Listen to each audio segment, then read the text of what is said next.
Yes. Okay, thanks. So in the previous class, we were discussing RC phase shift oscillator. Okay. See circuit diagram very easy. Circuit diagram very easy. Amplifier block. The same amplifier block which we are drawing for Hartley oscillator, Colpitts oscillator, same amplifier block. Okay. Same amplifier block, same explanation. Then three RC stages. RC phase shift oscillator has three RC stages. First stage, second RC stage, third RC stage. Okay, three RC stages. Then output connected here, this point connected to input. Simple, very easy. Okay, right? I hope everybody should score marks, right? Then each RC provides 180-degree phase shift. Okay, sorry, each RC stage provides 60-degree phase shift. Okay, 60 plus 60 plus 60. Each RC stage provides 60-degree phase shift. 60 plus 60 plus 60, 180-degree phase shift. Okay, and the same point, Hartley, Colpitts, RC phase shift, same point. That is, the amplifier block provides 180-degree phase shift.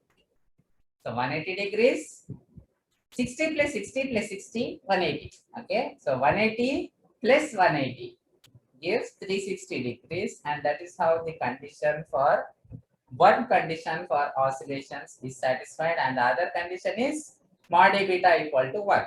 Okay, right? So first condition we have seen. Then what we have done, we started doing the derivation. How will we do the derivation? Very easy. We will consider, okay, the amplifier block. Okay, the amplifier block under certain approximations, that is R1, R2 are very large. Okay, R1, R2 are very large, so you can neglect, right? Under those conditions, we can simply have, okay, this capacitor short circuit, this capacitor also short circuit, this capacitor also short circuit, like how we are analyzing in the first unit. Okay, right? Then what will remain? Sufficiently large, we neglected. This one gone, this one short circuit means RE also gone. Okay, then what are remaining? Only the transistor and RC. Okay, so what is the equivalent of transistor? Only two components. One is using approximate H parameter model, only two components. That is HIE, HFEI. Okay, and RC. Okay, this is for transistor. This is for transistor, and additionally, what we have? Additionally, we have RC. Okay, additionally, we have RC. This RC. Okay, resistor RC. Right, again I am repeating, when we are going for the analysis, usually what we are doing, like in first unit, we will consider this capacitor short circuit, this capacitor short circuit, this one short circuit. Okay, then what we have, we are neglecting, we are considering the case when R1, R2 is much greater than HI. Okay, which is the resistance at the input side of the transistor. In such a case, R1, R2 also neglected. So this one gone, these two gone, this one gone. Only two remaining. One is transistor, RC. RC from collector to VCC replaced by ground. So RC will be from collector to ground. Okay. Transistor and then RC. RC is from collector to ground. Okay. So this is transistor and then RC. RC is from collector. RC is from collector to ground. Okay, right? What is transistor? We know very well. We have seen so many times. That's why, okay, you learn once, repeat, over. Will pass. But at one time, if you don't learn, the first unit you don't learn, you can't do second unit. Okay, third unit you can't do. So first unit you have to learn perfectly. Then only you will go for second units and so on. Okay, Devender, turn off your mic. Turn off your camera. Devender. Right. So, what we will do next is, okay, see, again the same point which I told, I am repeating in the previous class, that is, actually 3 stages should be identical. RC, RC, then RC. But this resistance HIE will affect the resistance here. Okay, if we take R, then together it will become more than R, right? So each stage providing 60, 60, this will provide 60, this will provide 60, this will provide something else. So 180 degrees won't be achieved. We will get wrong results. To avoid that, R3 and HIE together, okay, or the value of R3 is chosen such that R3 plus HIE becomes equal to R. Okay, R3 plus HIE becomes equal to R. This also we have seen. And suppose somebody says don't neglect R1, R2. R1, R2 in the problem, R1, the question is given, suppose a problem, R1, R2 are not large, they are small. Okay, we cannot neglect. Then what we need to do is, we will take the equivalent. See, R1 will come here, R2 will come here. From this also we discussed in the previous class, right?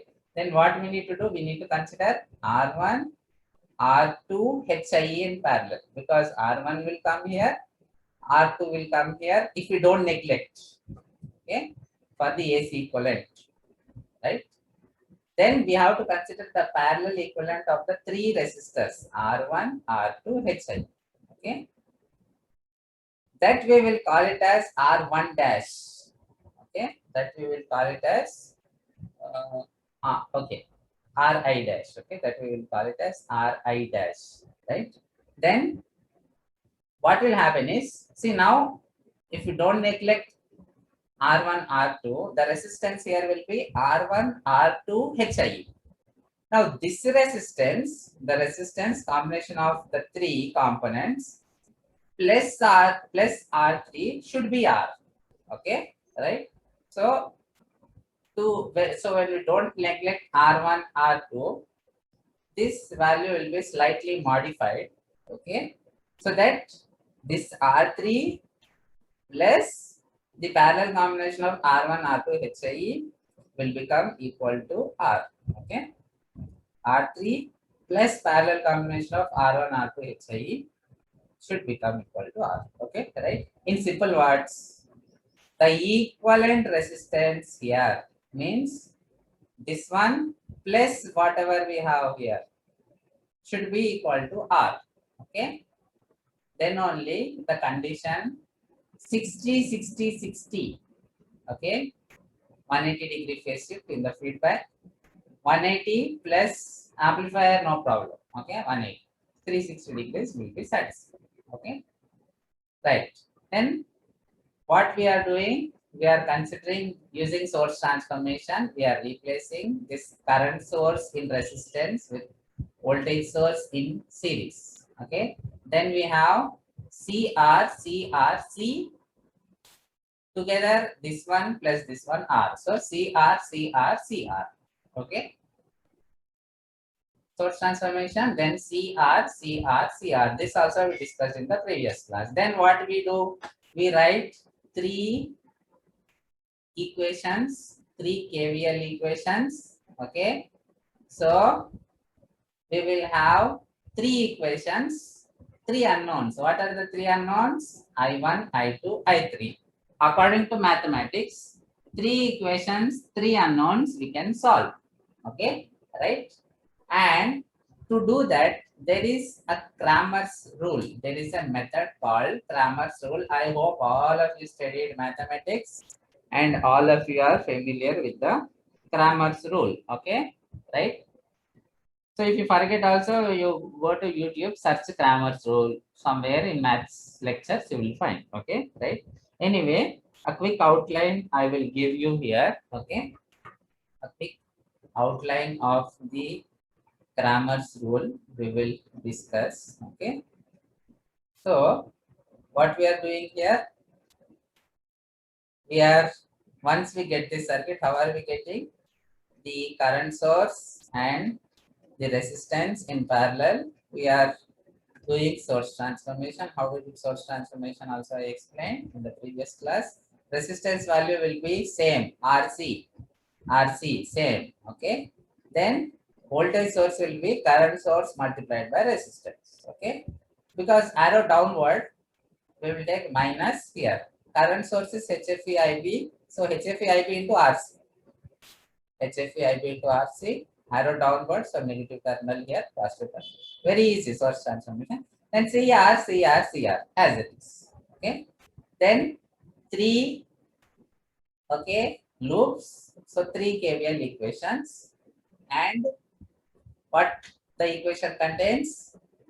I1 term, I2 term, I3 term is 0. Then, okay, because of the voltage, we have another term here. Similarly, if you are writing KVL to the second loop, any method, whatever KVL method, there are 3 methods of KVL, any of the method we use, okay. Then, the equation we get is this I1 term, I2 term, I3 term, nothing on the other side because this loop doesn't have any source, okay. Then, third loop, if you are writing, we are getting I1 term is 0 because no I1 term, okay, in this loop, I1 is here, I1 is not here. So I1 term is 0. I2 term, I3 term will be there. No source. So RHS is also 0. So only I2, I3 term. I2 term, I3 term, okay, is 0. Then what Cramer's rule says is, now we have 3 equations, 3 unknowns. What are the unknowns? I1, I2, okay. Again, here also we have I1, I2, I3, then I2, I3. So the 3 unknowns are I1, I2, I3. If we have 3 equations, 3 unknowns, then what we can do is we can use matrices, okay. The mathematical concepts of matrices, determinant, we can use to find the unknowns. For example, if we need I3, okay, whether you need I3, I1, I2, anything, first you will take determinant. Determinant is common, okay. So determinant means in the first equation, I1, I2, I3 coefficients you will write. Second equation, I1, I2, I3 coefficients you will write. Third equation, I1, I2, I3 coefficients you will write. This also we discussed in the previous class. Okay. Then if you do determinant, what is the determinant? This term multiplied by this into this minus this into this. Then minus of this term, okay, multiplied by minus r into 2r plus 1 by SC minus 0 into minus r. Okay, right? That's it. This is 0. So simple. But because of the more terms, you will get a very lengthy expression, right? Further, simplifying that lengthy expression, okay? The determinant we are getting, okay, the determinant we are getting is reduced to this form. So what I want all of you to write the KVL equations, okay? Write the KVL equations. And in the KVL equations, I1, I2, I3 coefficients, first equation, I1, I2, I3 coefficient, second equation, I1, I2, I3 coefficient in the third equation. We will take determinant, we will call it D, okay? Then next, according to Cramer's rule, okay, according to Cramer's rule, if we need the third variable, the 3 variables are I1, I2, I3. If you need the third variable, which is I3 will be simply D3 by D. D is nothing but the determinant of coefficients of I1, I2, I3 in the 3 equations. We have seen. What will D3 be means? D3 will be this one same as it is. The third column we will replace with the RHS. Okay. What is the RHS in the three equations? Minus HFE IB KR, then 0. Okay. Minus HFE K minus HFE KB minus HFE IB KR in the first one, first equation. Second equation 0. Third equation 0. So D3 will be this. See, if you want I2, you will replace second column. If you want I1, you will replace first column with the RHS. But we said now we want I3. So I3 means replace the third 3. I3 means replace the third column. Means D3 will be first column, second column as it is. Third column replaced by minus HFE IB KR 0 0. Okay. So first column, second column, these two as it is. And third column replaced by minus HFE IB KR 0 0. Okay. So that will be D3. Determinant of this, again the same determinant formula you can use. And if you solve the determinant of this, okay, it will be simply minus HFE, okay, minus HFE IB KR into R square. How? See, very easy. You can use this part, okay, because 0 0 here, right? Only the last term, if you take it, is over. Minus HFE IB into KR into, okay, minus R into R will become R square. Again, this is 0. So minus HFE IB KR into R square minus HFE IB KR into R square. Okay, so this part is very easy. Now I3 will be D3 by D. Okay, I3 will be D3. How did you get D3?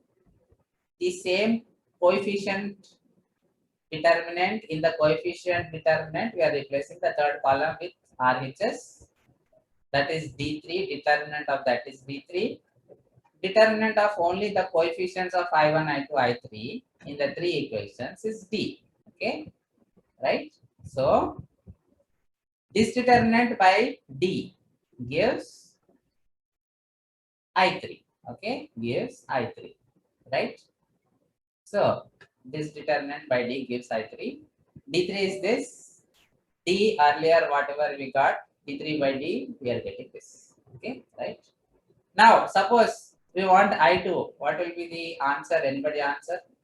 How to get I2? First, please. How to get I2?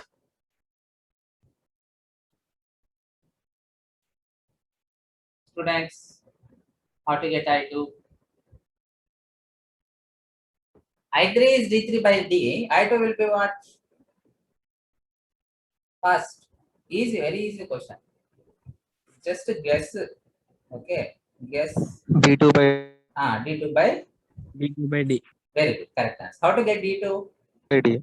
How to get D2? From this, how to get D2? See, D3 means third column we are replacing with RHS. Okay. How to get D2? How to get D2? How to get D2? See, D3. D3 means third column we are replacing by whatever we have in the RHS. How to get D? How to get D2?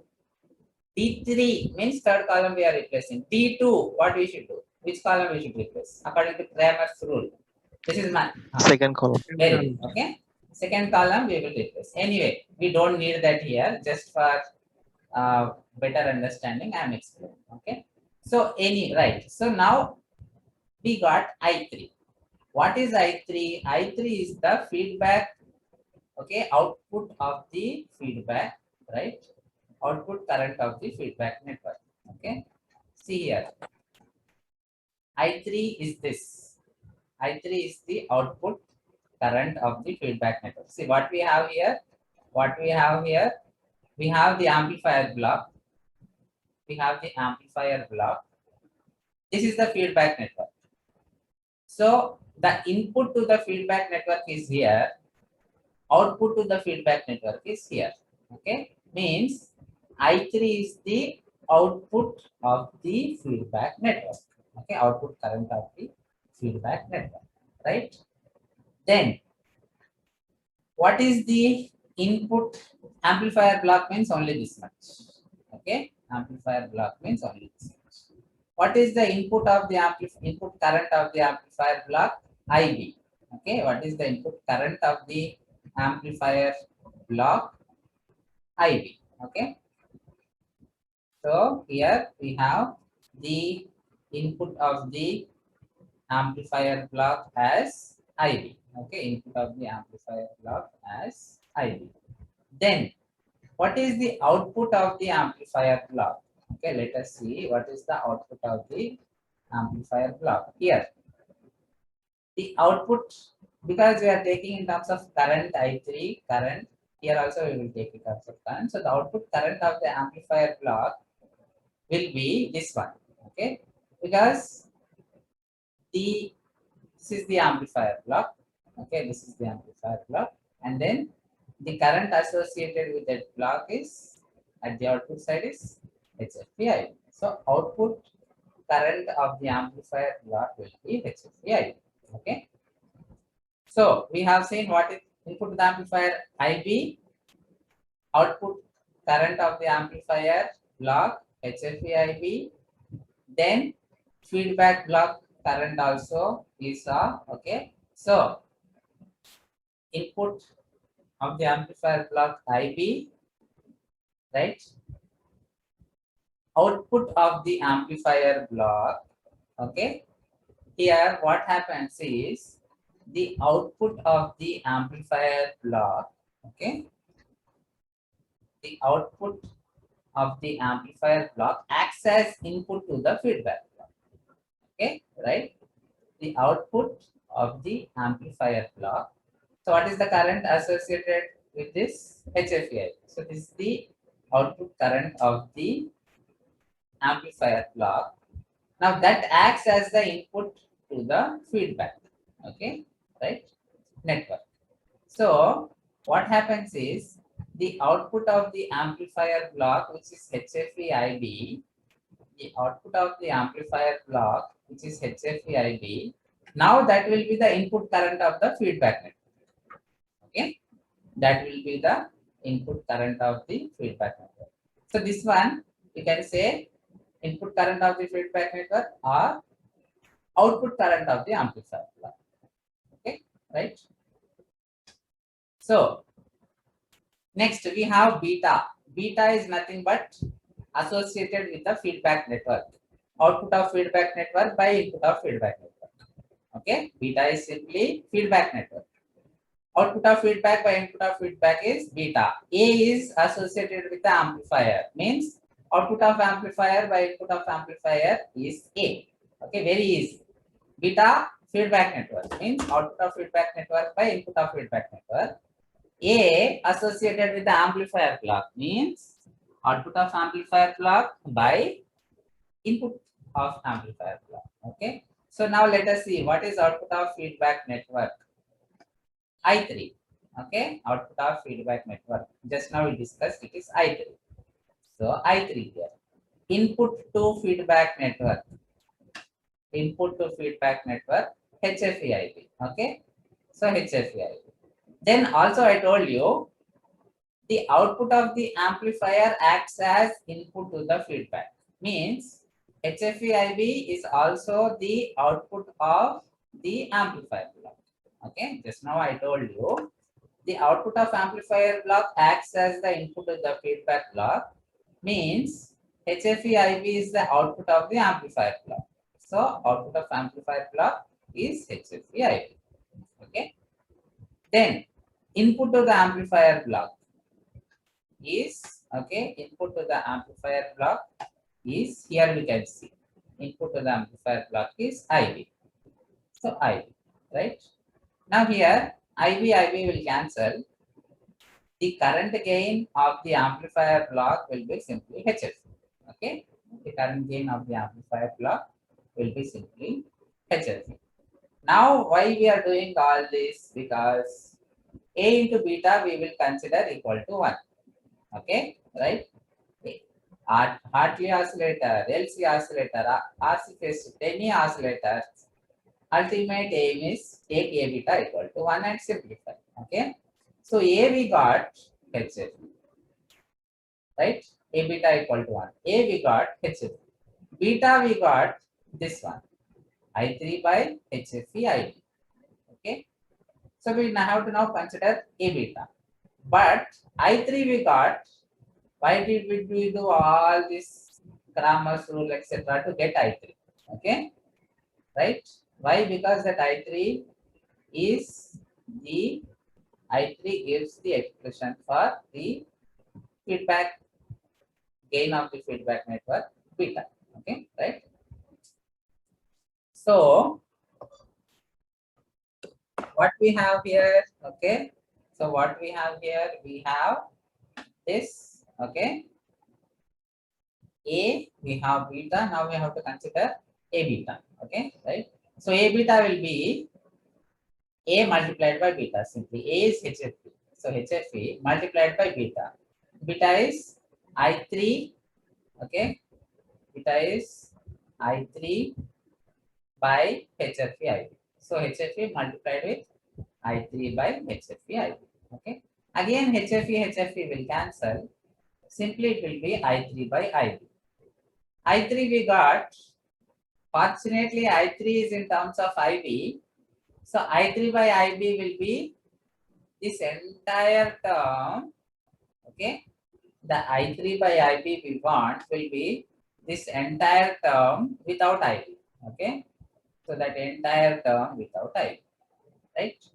Now, see, for easy analysis, earlier we replaced j omega with s.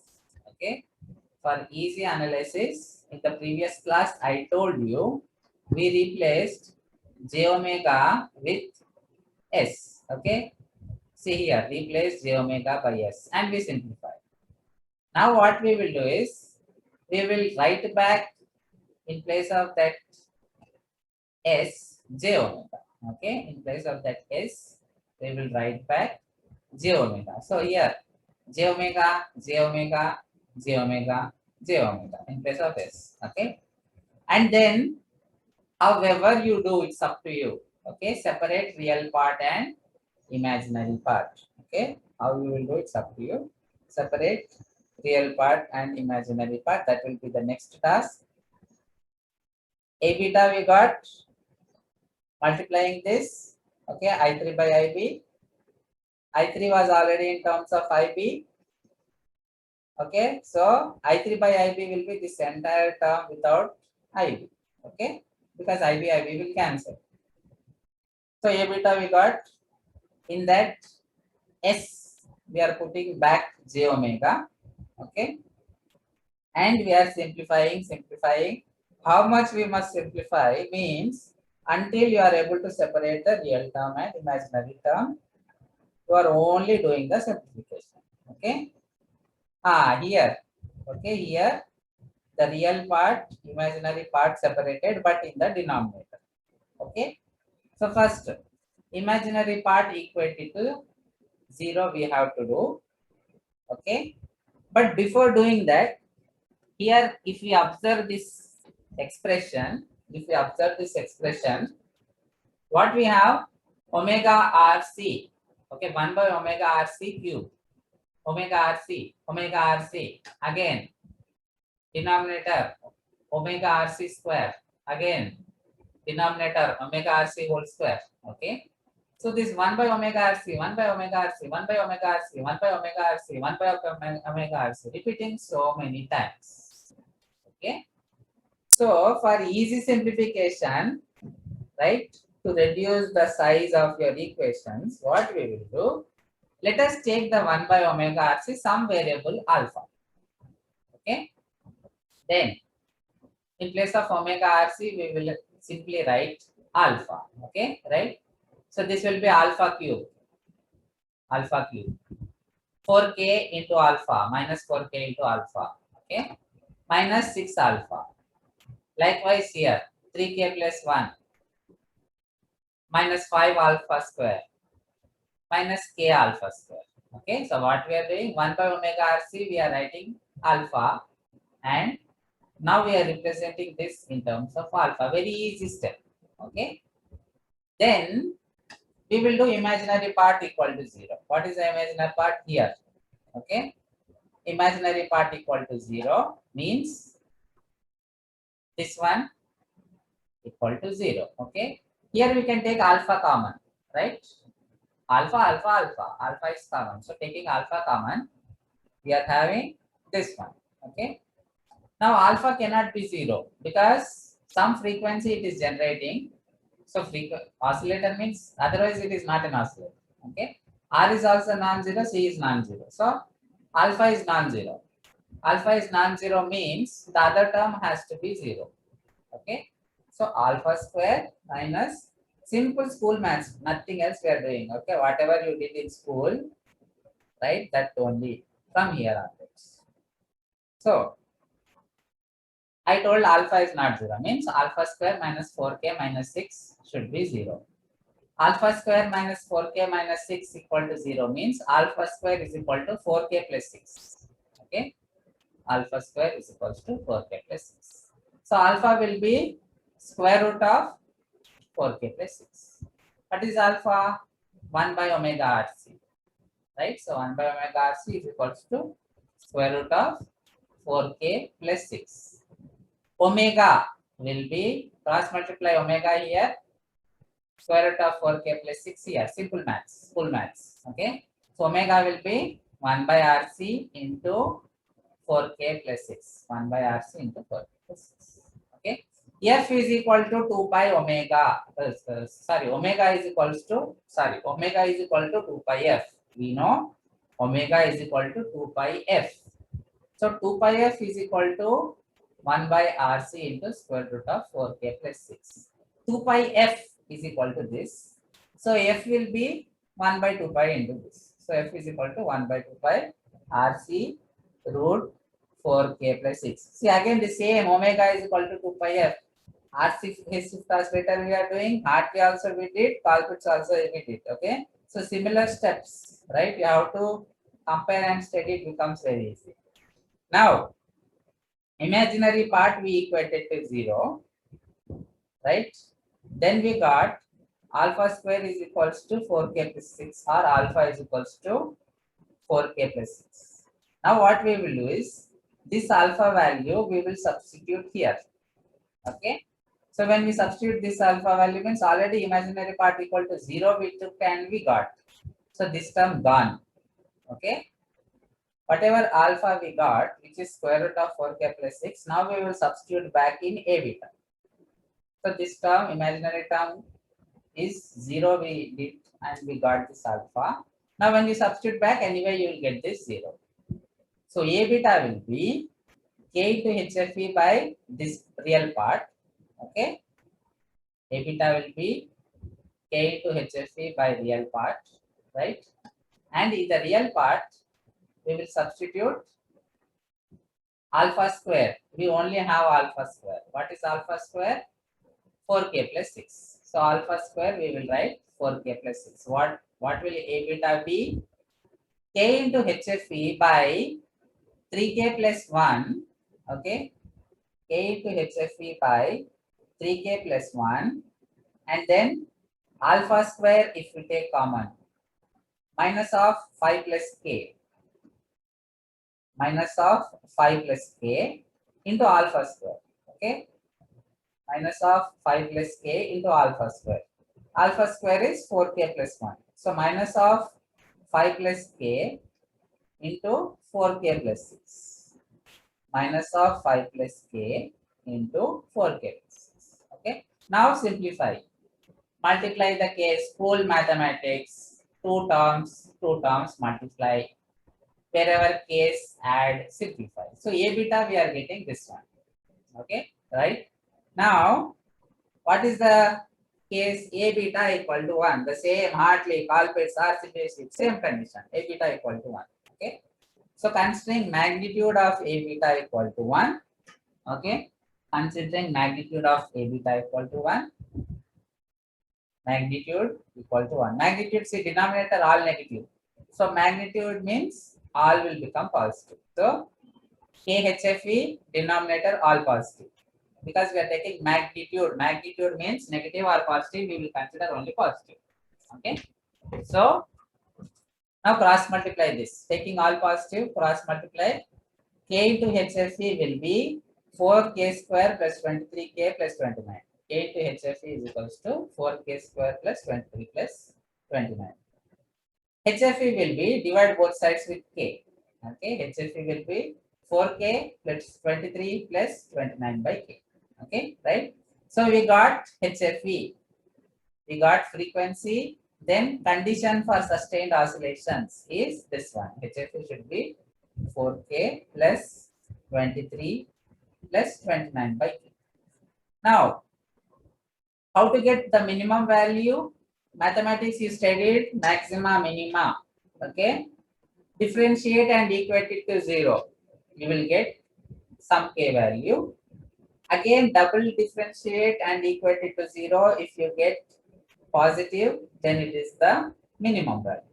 Okay, maxima, minima, what you used in your earlier mathematics we are using. So next, that is what we will do. What is the minimum value of HFE? How to get that?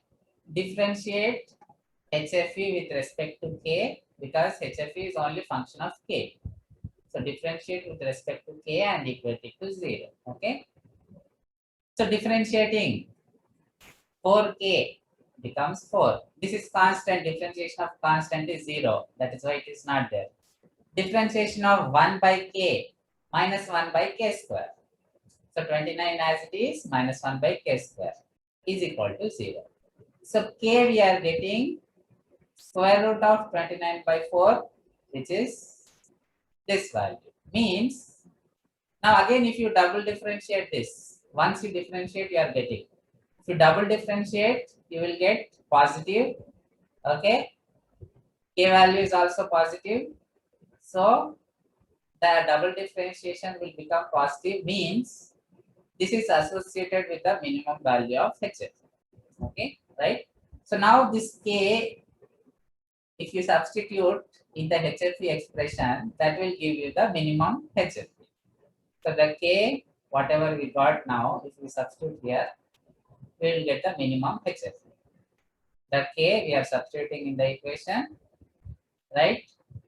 4K, what is the equation? 4K plus 23 plus 29 by K. And we are getting HFE minimum is equals to 44.54. Okay. So the minimum frequency of oscillation is 44.54. The problem with RC oscillator is, if we want to change the frequency, 3 stages we have: RC, RC, RC. 3 values, all the values we have to change, which is not practically possible. Hence, it is called as fixed frequency oscillator. Okay. So that's all for RC phase